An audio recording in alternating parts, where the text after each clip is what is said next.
Today, the latest weapons, coupled with the fighting skill of the American soldier, stand ready, on the alert all over the world to defend this country, you, the American people, against aggression. This is The Big Picture, an official television report to the nation from the United States Army. Now, to show you part of the big picture, here is Sergeant Stuart Queen. If you had somehow slept through the last decade and a half, you would never have known about the proud men of the 24th Infantry Division. For this division was created for our own troubled times.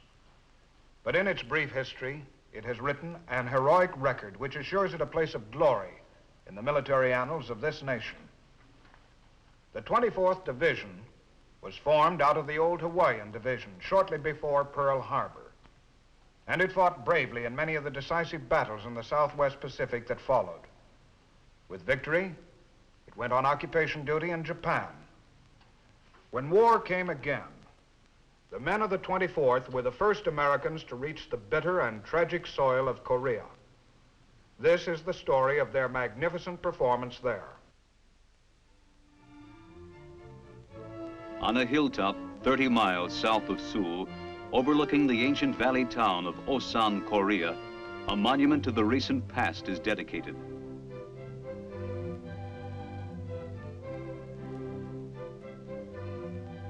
The long and bitter struggle in Korea is a page of history now, but one whose importance and meaning will endure forever. And this monument commemorates the first American soldiers to begin to write it, men of the 24th Infantry Division. A grateful nation whose land was plundered and whose life was threatened by the menace of communist aggression remembers these men. And a proud nation who bore these men and trained them, it remembers too and salutes them.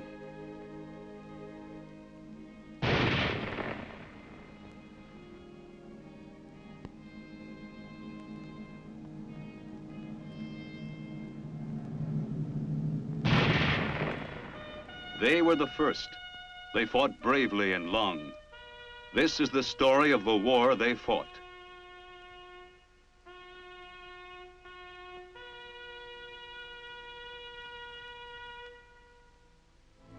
In June of 1950, the 24th Division was engaged in the occupation of Japan, as it had been for 4 years. Ever since the end of World War II, the men of the 24th had worked to help Japan rebuild itself. It was a productive and fruitful period. A war was past, perhaps all wars, and this was a time for peaceful pursuits.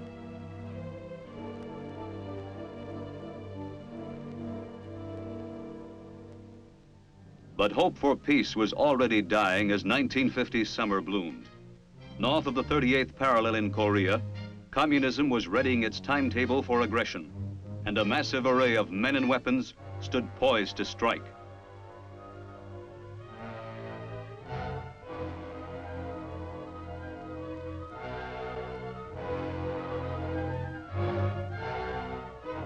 On the 25th of June, the well-equipped North Korean army struck in force, pushed across the border, overran the South Korean defenses, and plunged the nation into war. The United Nations met promptly to counter this violation of the peace. The free nations condemned the North Korean aggression, and the decision was made to halt the invader by force.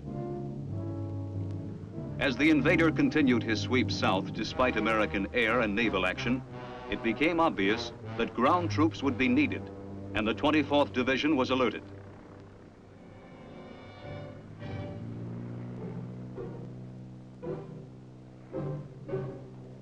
First to go was a task force of 540 men and their weapons. While the rest of the division got ready to leave, these men were flown to South Korea on July 1st, the vanguard of what would later become a mighty United Nations force.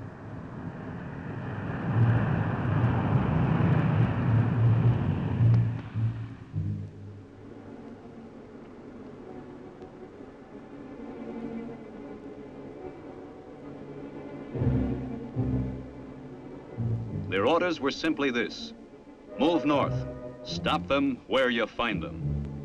So they started north. They moved through villages whose people stood in numb terror. And ahead they walked through towns that were ghostly still, whose people had fled in the wake of the approaching invader.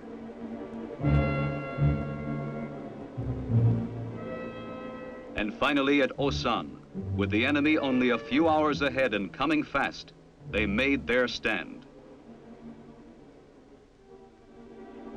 On the hill where the monument to their courage stands now, they set up their guns and they waited. They were few, and they could not win a war by themselves. But when the enemy came, they could try to delay him.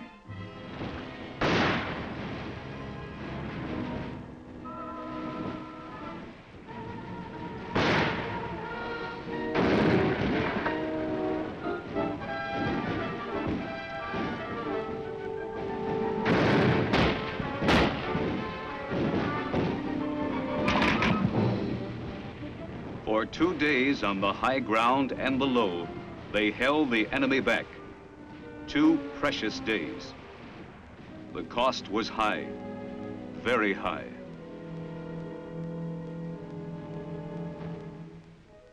But the time bought in blood and courage by that tiny band of warriors permitted the rest of the 24th Division to load up at Japan and get over to Korea while there still was a South Korea. For the 24th, the peaceful days of the occupation were over now.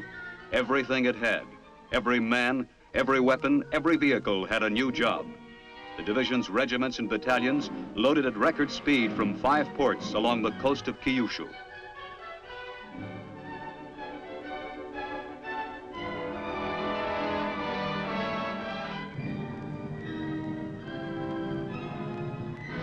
For the entire 24th Division, these first days of the war, the story of Osan was repeated and repeated again.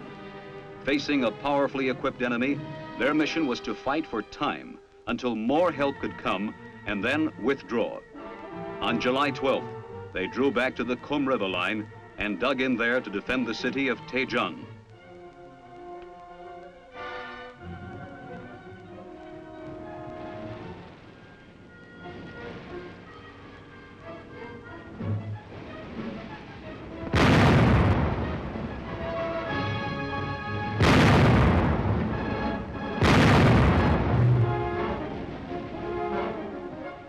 Major General Dean, the 24th Division's courageous commander, and Lieutenant General Walker, commanding general of the 8th Army, together planned the delaying strategy of this battle, one of the most bitter of the war.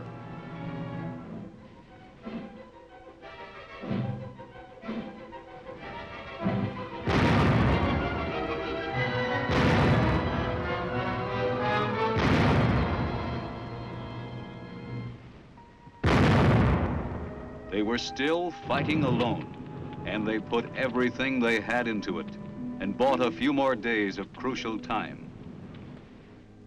And finally, they withdrew again, destroying their bridges behind them.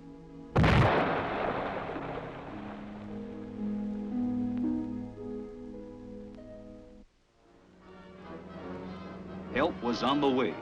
The 25th Infantry Division had landed at Busan and was pushing north. On the east coast, the 1st Cavalry Division landed at Pohangdong, but it was still the 24th Division's war at Taejon. They held every hill dominating the city as long as they could and fought in the valleys leading to it.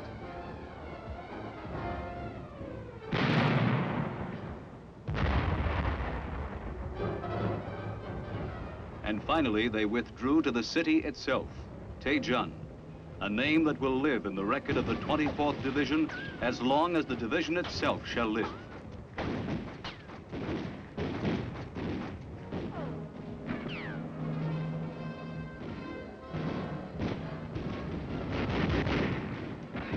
There were no rookies left now. They were all pros, those who remained. And for 2 days straight out of hell, with ammunition running low and red artillery making an inferno of the city, they fought in the streets of Taejon.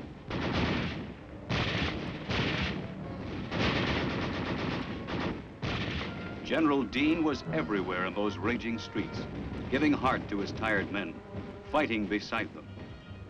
He was taken prisoner after this battle, and it would be a long time before his division saw him again. On July 21st, the 24th Division pulled out of Taejong. They had fought the last of their lonely, delaying actions. They had fought for time and won, but it was not a victory to rejoice. The city they left behind them lay in smoking ruin, and now the world could begin to see in full measure how war would scar the face of this ancient land.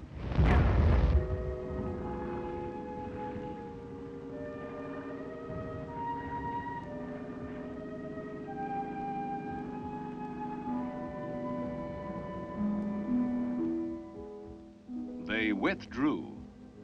These were familiar words now, words that could sap a fighting spirit. But they could hope now that this would be the last withdrawal. The Naptung River runs generally south along the Korean peninsula. Wide and deep, it has served many purposes in Korean history, but none more important than its use as a natural defense of the port city of Pusan. A section of this river was to be the western boundary of the 8th Army's final defense around the Pusan perimeter in the summer of 1950. The 24th Division moved back to this river and dug in. For the first time in the war, they had a position they could really defend. For the ground troops, this was a period of defense and the tightening of lines. But Allied planes took over the job of offense, carrying the war to the enemy's own positions.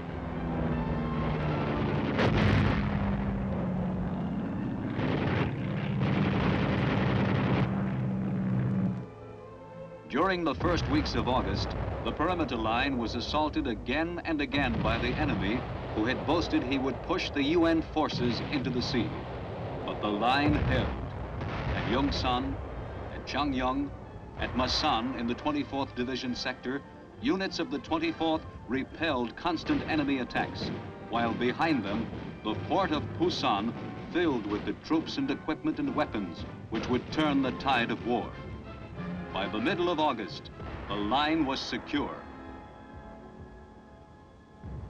By the 25th of August, men of the 24th Division had been in combat for 55 consecutive days.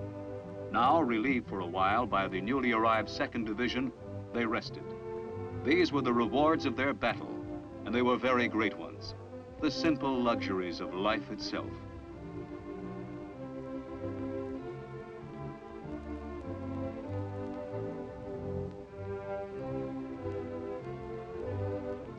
For a short but wonderful period, they were able to relax, to catch up with the world whose news they themselves were making,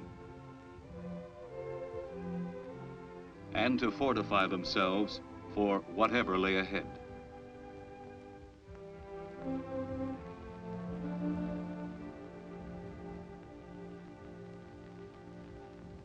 On the 16th of September, a new phase of the war began with an Allied assault on Incheon, on the west coast of Korea, in the heart of the enemy's territory.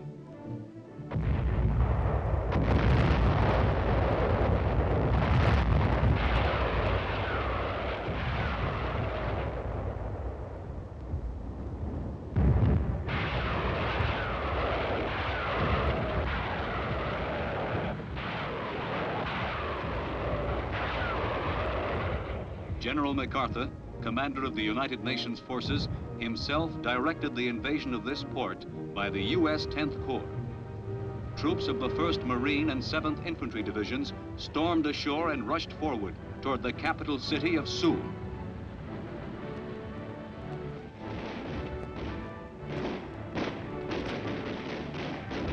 Simultaneously with the 10th Corps' invasion of Incheon, the 24th Division, along with the other Allied forces around the Pusan defense line, opened up on the Communists with everything they had and broke out of their perimeter.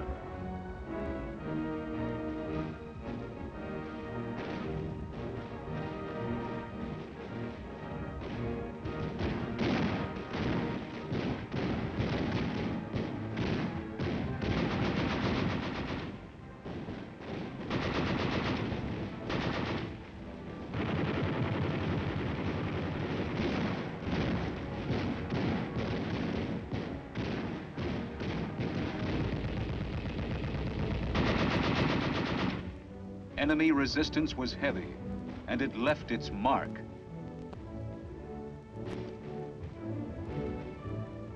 But by now, the United Nations force had built into a strong and well-equipped 8th Army. This was the moment of victory it had waited for and suffered for, and it was not to be deterred. The 24th Division moved forward with new confidence.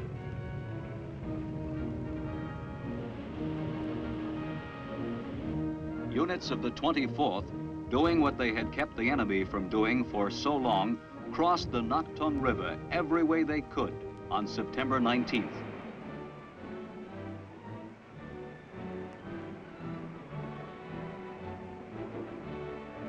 They pushed north along the same routes they had traveled before, going the other way, past familiar landmarks. Taejun, the most familiar of them all. For the men of the 24th, there was a special kind of victory in this return to the city of their most heartbreaking defeat.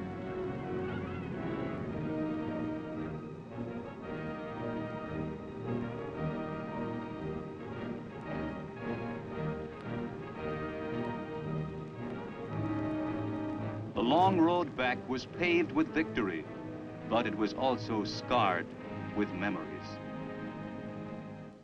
The road back was arduous because the troops had to rebuild it, repair the bridges and the roads they had destroyed in their withdrawal, and those the enemy had destroyed in his retreat. But painstaking though it was a job that had to be done, and it was done, and the army moved ahead. By the middle of October, the 24th Division was crossing the 38th parallel, having helped clear the area north of Seoul.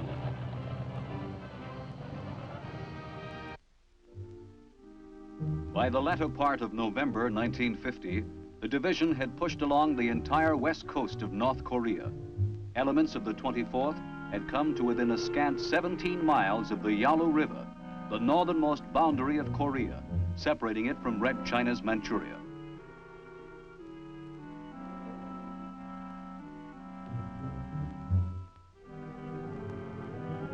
The men of the 24th Division ate Thanksgiving dinner in the snows of the North Korean mountains that year, but it was a great Thanksgiving.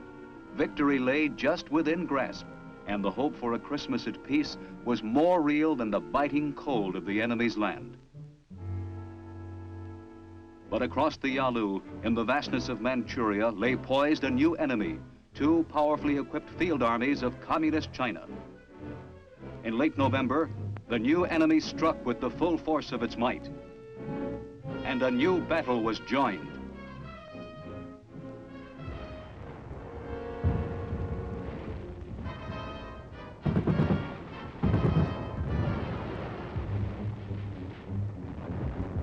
The force behind the assault of this new enemy was too strong. He had too many men, too much fire, and the United Nations command was forced back. Thus, this new war began as the last one had, in agonizing withdrawal. The hope for Christmas peace died bitterly in the hearts of weary men.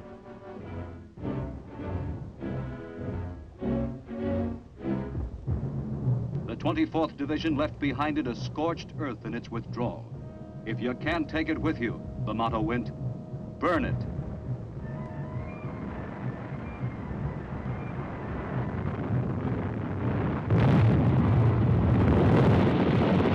The roads south were clogged with refugees, homeless people, uprooted from their villages and driven into the winter cold by the terrifying threat of a communist occupation. Finally, below Seoul, the 24th Division took a determined stand, only a few miles from the spot where the first troops of the 24th had met the enemy 6 months before. Here they would resist, and they would hold against the full might of the Chinese Communist forces.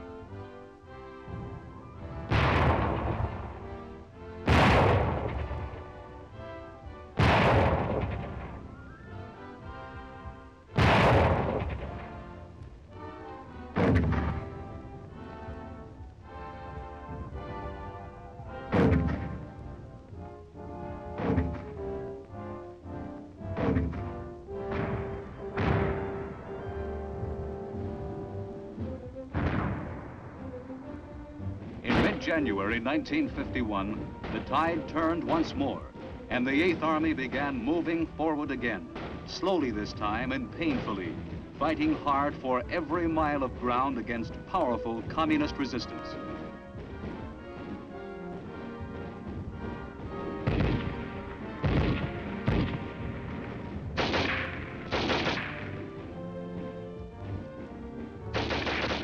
Sometimes for the 24th Division, it was a matter of inching forward to regain lost and vital territory.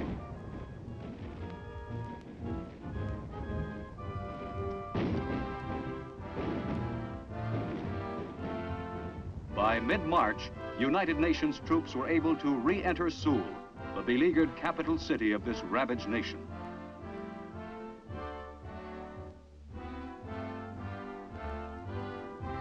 After that, they pushed again north of the 38th parallel and were back in enemy land once more.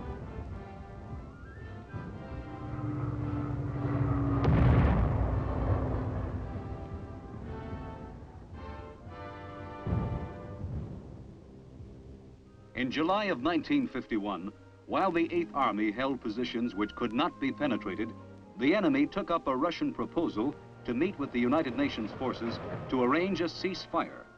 Little more than a year after the war began, the opposing sides met, first at Kaesong, and later at Panmunjom.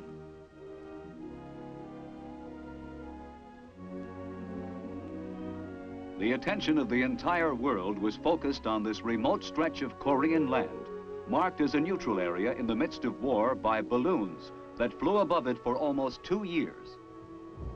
Through the hot, dry summer that the peace talks began, the war was a limited one, marked mainly by patrols and airstrikes.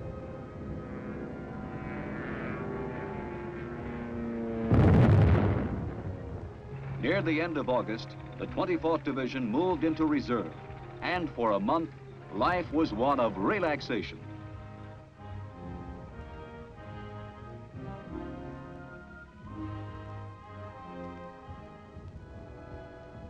October of that year brought the division its last big battle of the war, an offensive action launched to take strategic high positions away from the enemy.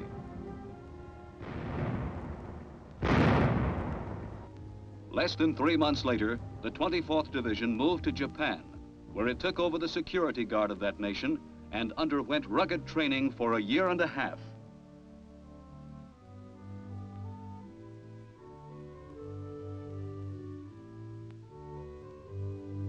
The 24th Division returned to Korea shortly before General Clark, the United Nations commander, in July 1953, signed the truce with the communists, ending the war, which had lasted 3 long, bitter years.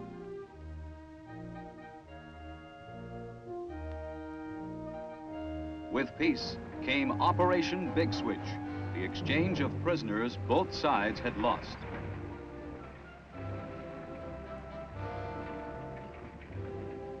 Out of the enemy's prison camps in the north came many of the 24th Division's old warriors, veterans of its roughest days, evoking memories of heroic names: Osan, Taejun, Pyongyang, Cheongju.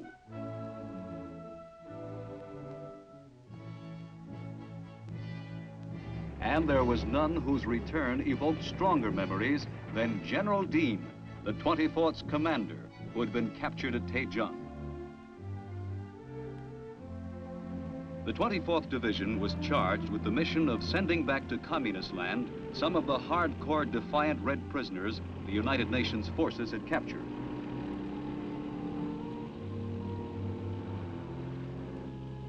It had yet another job, however, and a better one. In January and February of 1954, one regiment of the 24th Division took charge of the Chinese ex-prisoners of war who elected to forsake communism and return to freedom. In this last task, connected directly with the Korean action, the men of the 24th watched this phase of the war they had been involved in from the first end nobly.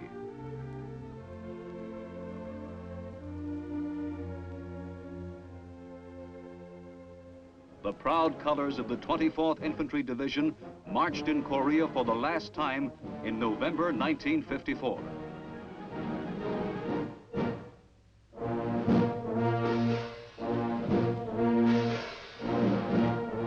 The men who had been the first to stand, to fight, and to fall in this first war to contain communist aggression staged a final parade over land they had fought for before returning once more to the Japan they had left.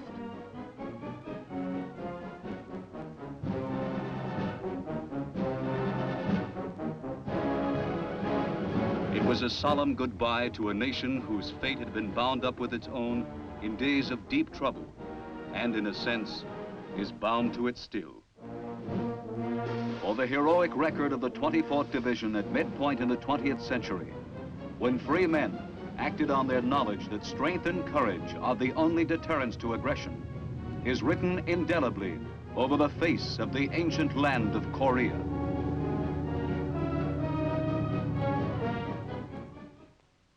The 24th Division today is in training. If it should be called on again, there is no doubt that its performance would match that of its magnificent past. Now, this is Sergeant Stuart Queen, inviting you to be with us again next week for another look at the United States Army in action on The Big Picture. The Big Picture is a weekly television report to the nation on the activities of the Army at home and overseas. Produced by the Signal Corps Pictorial Center. Presented by the U.S. Army in cooperation with this station. You can be an important part of the big picture. You can proudly serve with the best equipped, the best trained, the best fighting team in the world today, the United States Army.